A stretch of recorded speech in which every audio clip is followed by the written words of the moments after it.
am Megan. I'm not a film historian, I'm not an academic, I'm not a critic, I'm just a geek. I happened to be passing one night, saw that Manhattan was on, got in touch with Max, and I have written a little bit about it before. It's just a few notes, so I'll start if that's okay. Woody Allen, he's not only one of America's greatest film directors, he's also one of its most prolific. A film a year, more or less, since the late 60s. Therefore, it's impossible to discuss his career or back catalogue in any detail here, except to say that out of 40 years worth of movies, some are undisputed classics, some are simply well known, some have been forgotten, and some are downright esoteric. Manhattan definitely belongs in the first modern classic category. So starting with the film's most legendary anecdote, but one which is actually true. Shortly after Manhattan was completed, Woody Allen asked United Artists, who thankfully didn't go for the idea, to shelve it, and in return he'd do a film for them for free. This remains a source of endless bewilderment amongst fans and critics, especially considering Manhattan's status today. And because Allen has never publicly acknowledged his reasons for this, speculation and conjecture abound. Some suggest that in its deconstruction of relationships, his affair with Diane Keaton was over by the time Annie Hall had lensed. Allen was instead involved then with 17-year-old Stacey Nelkin, who in turn became the inspiration for the character of Tracy in Manhattan, played by Mariel Hemingway, with whom he was also involved. So some suggest that it just cut a little close to the bone, maybe. And as the Empire Film Guide says, Manhattan is not just Allen's most beautiful film, it's also his most personal. In Halliwell's Who's Who in the Movies, the first reference book any film fan would reach for before the inaccurate movie database, the Internet movie database, Allen is of course noted as an individual who has made a particular contribution, and in their words, for creating the most individual body of work in American cinema and capturing the stressful pleasures of modern urban living. And the one film that Halliwell feels encapsulates his entire oeuvre is Manhattan. Another critic, Andrew Sarris, simply states, a masterpiece that has become a film for the ages by not seeking to be a film of the moment. Unusually for a Woody Allen film, there are no opening credits. Instead, Manhattan opens with a prologue, a Valentine, and it introduces us to the film's main character, Isaac, and the film's other main character, New York City itself. It's so dazzling, so accomplished, so stunning. Think of another adjective here. The film could simply end after this prologue, and I doubt any of you would feel unsatisfied. But please do not leave. Do not do that. The rest of the film is brilliant.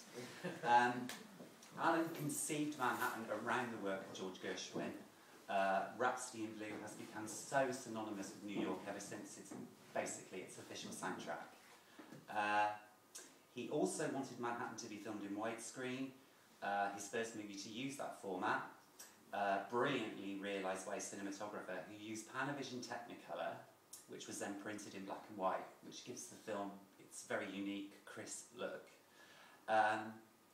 Throughout the film, we visit all of New York's most famous landmarks, all of which, except for one, and I'm not going to say which one, were filmed on location. Before Annie Hall, in 1977, Allen's films had been largely screwball comedies and farces, sleepers, bananas. Here, with Annie Hall, he entered a new period of maturity, and the film was a triumph, winning 4 Academy Awards, including Best Picture. Famously, he did not go to the ceremony, he was playing the clarinet with his jazz band.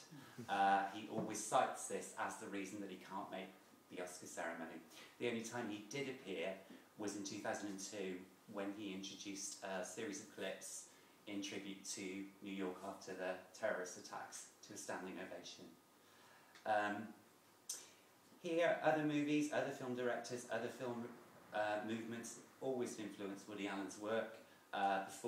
Before the Marx Brothers and Chaplin, here we feel the influence of European luminaries like Bergman, Fellini, I don't think Alan is a director who steals or borrows. I think he merges the preoccupations of his idols with his own. His Jewish upbringing, for example, has been an endless and fertile comedic source for his work since his days as a stand-up comedian, as has his interest in psychology.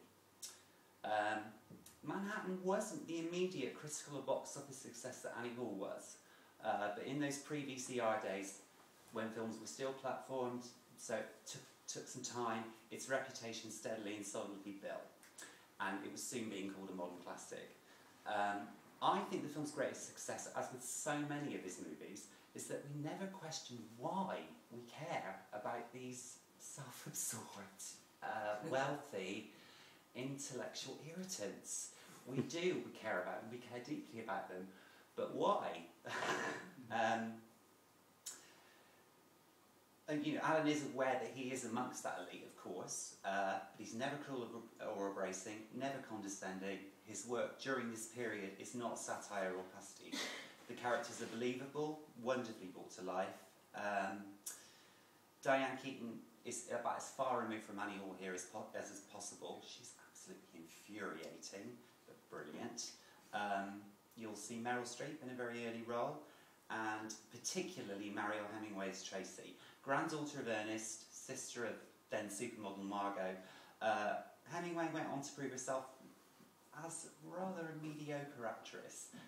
Here, however, at 17 at the time of filming, she's a revelation.